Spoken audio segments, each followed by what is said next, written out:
מהם מאפייני יצירותיו של לוין קיפניס? כתיבתו מאופיינת בסגנון קליל ושמח, עשיר ואסתטי, פשוט ונעיר.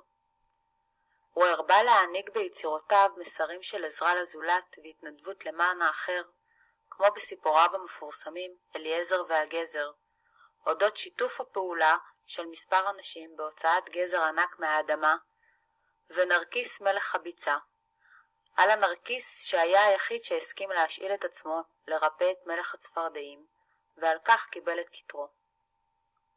קיפניס הרבה לכתוב שירים לילדים לחגי ישראל, עקב המחסור שהיה אז בשירים לטקסים והפעלות בבתי הספר ובגנים. שיריו קליטים ובהירים, ורעננות השפה שלהם נשמרת עד היום. קיפניס הבין לנפשם של הילדים, הוא השכיל לכתוב מתוך עולמם ומבעד לעיניהם, על כן נשמרת האותנטיות ביצירותיו.